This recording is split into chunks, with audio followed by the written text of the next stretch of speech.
നമ്മളൊക്കെ പലപ്പോഴും പറയാറുള്ളൊരു കാര്യമാണ്, നമ്മുടെ മനസാക്ഷി നിർമ്മലമായിരുന്നാൽ മതി.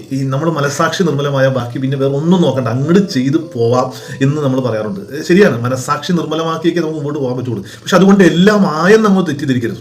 എൻ്റെ മനസാക്ഷി കറക്റ്റ് ആണെങ്കിൽ പിന്നെ എനിക്ക് തെറ്റൊന്നും പറ്റണില്ല, എന്നാൽ ഞാൻ 100-ൽ 100 അങ്ങോട്ട് പോവുകയാണെന്ന് വിചാരിച്ച അഹങ്കാരം വരും, തെറ്റുകൾ കടന്നു വരും. വചനം എന്ന് പറയുന്നത് എന്താണെന്നറിയാമോ? ഞാൻ ഏതെങ്കിലും തരത്തിൽ കുറ്റക്കാരനാണെന്ന് എനിക്ക് ബോധ്യമില്ല, എന്നാൽ അതുകൊണ്ട് മാത്രം ഞാൻ നീതീകരിക്കപ്പെട്ടു എന്ന് അർത്ഥമില്ല.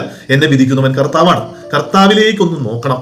കാരണം നമ്മളുടെ മനസാക്ഷിയും ചില സമയത്തൊക്കെ ചിലപ്പോൾ തെറ്റിപ്പോകാൻ സാധ്യതയുണ്ട്. അതുകൊണ്ട് നമ്മളുടെ മനസാക്ഷി പറയണതാണ് എന്നും പറഞ്ഞ് അങ്ങ് ചെയ്ത് 100-100 പോയാൽ പോരാ.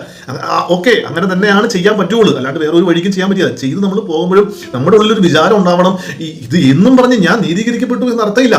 ഞാൻ ചിലപ്പോൾ തെറ്റിപ്പോകാനും സാധ്യതയുണ്ട്. പക്ഷെ എനിക്കിപ്പോൾ എന്തായാലും ഇങ്ങനെയൊക്കെ ചെയ്യാൻ പറ്റുള്ളൂ, ഇങ്ങനെ ഞാൻ ചെയ്ത് മുമ്പോട്ട് പോവുകയും ചെയ്യും, അങ്ങനെ തന്നെ പൊയ്ക്കൊള്ളുക. പക്ഷേ കർത്താവുണ്ട് എന്നുള്ളൊരു ചിന്ത നമുക്കുണ്ടാകുമ്പോൾ നമുക്ക് നമ്മുടെ തന്നെ പ്രവൃത്തികളെ വിമർശന വിധേയമായി പരിശോധിക്കാൻ സാധിക്കും. അങ്ങനെ നമ്മളുടെ മനസാക്ഷിയിൽ തെറ്റുകുറ്റങ്ങൾ വരുന്നുണ്ടെങ്കിൽ നമുക്ക് തിരിച്ചറിയാൻ പറ്റും. അല്ലെങ്കിൽ ഉണ്ടല്ല, മനസാക്ഷി പറയുന്നത് മാത്രമാണ് ശരിയെന്ന് വിചാരിച്ചാൽ ഉണ്ടല്ല, ഈ മനസാക്ഷിയിൽ തെറ്റുകുറ്റങ്ങൾ വരുന്നത് നമുക്ക് മനസ്സിലാക്കാൻ പറ്റാതെ വരും, അഹങ്കാരം കടന്നു വരും. പിന്നെ നമ്മളെ ആർക്കും തിരുത്താൻ പറ്റാത്ത രീതിയിൽ നമ്മൾ അധപതിച്ചു പോകും. തിരിച്ചറിയാൻ പറ്റട്ടെ. ഈശോ നമ്മളെ അനുഗ്രഹിക്കട്ടെ.